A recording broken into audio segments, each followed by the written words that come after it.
Être antiquaire, c'est pas un truc. On devient antiquaire. Au départ, on est brocanteur, on achète des choses, un peu n'importe quoi. On cherche, on trouve, et puis on aime quelque chose plus spécialement, on se spécialise, et on devient antiquaire avec un grand A. Dans mon métier des arts décoratifs, c'est plutôt des meubles imposants, luxueux, un peu envahissants. Avec l'Afrique, ce sont plutôt les petits objets qui ont servi, qui ont été utilisés pour des rites magiques, vaudous, etc. C'est toute l'Afrique. La collection, comme ça, la recherche, c'est pas une recherche absolue, c'est des hasards. Un objet qui vous flatte l'œil, vous en achetez un, vous en achetez deux, vous en achetez trois, vous en achetez 50, vous en achetez 100, ça devient une collection. Et puis on apprend, on lit, on regarde, on observe. Et c'est ça une collection. Et on essaye de l'améliorer en étant dans le mieux possible du meilleur possible. Mais c'est très compliqué. Ça prend un temps fou, mais c'est une passion, quoi. Dire que je la montre pas, et je la montre à tout le monde, puisque mon bureau est là. Donc les gens passent, ils regardent, ils aiment ou ils aiment pas, je sais pas. C'est pas mon problème. Ça n'a pas d'importance. C'est ma collection. Au fur et à mesure du temps qui passe, ça s'élargit, ça s'agrandit, manque de place, il y en a un peu partout.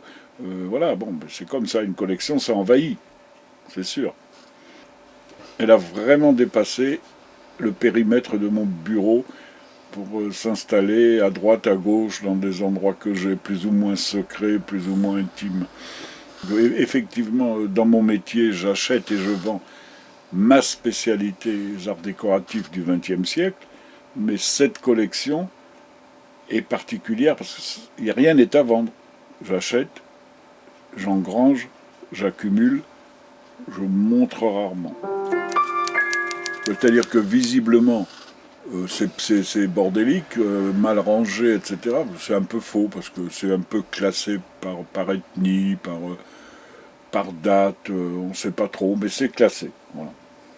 À partir du moment où on a beaucoup d'objets, on est obligé de les recenser, de les photographier, ne serait-ce que pour des bas problèmes d'assurance ou de valeur ou de choses comme ça, qui sont accessoires dans la collection, mais qui existent. Donc tout ça est effectivement fiché, numéroté, répertorié, et puis voilà, comme ça. Mais ça ne change pas grand-chose au fond de la chose. Ça semble un peu hétéroclite comme ça, mais c'est quand même un peu concentré sur les légas et sur l'art légat. Et vous pouvez voir des choses aussi esquimaux, c'est vrai que ça déborde un peu, c'est pas du tout les mêmes ethnies, mais essentiellement Afrique et un peu esquimaux. Maintenant tout le monde parle des légas, mais il y a déjà une bonne quinzaine d'années, au moins, sinon 20 ans, que j'achète tout doucement des légas et j'apprends ce que c'était les légas. Bon, ce sont des histoires magnifiques. Sans arrêt, il y a des choses à dire.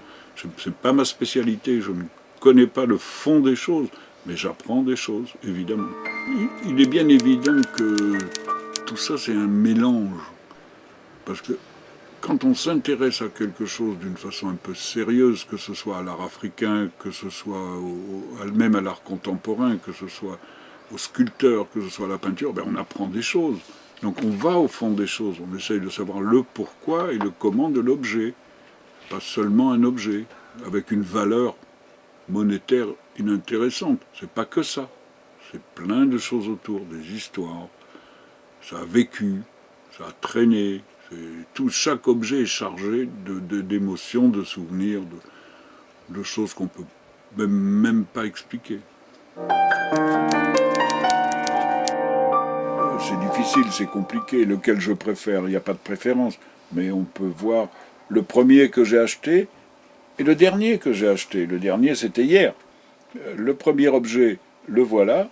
C'est ce masque Léga en bois que j'ai acheté il y a plus de 15 ans, peut-être 20 ans maintenant. Et le dernier, c'est un petit personnage Léga que j'ai acheté hier. Il est rempli de mystères, il est absolument magnifique. Bon, pour l'instant, c'est le plus beau que j'ai parce que c'est le dernier.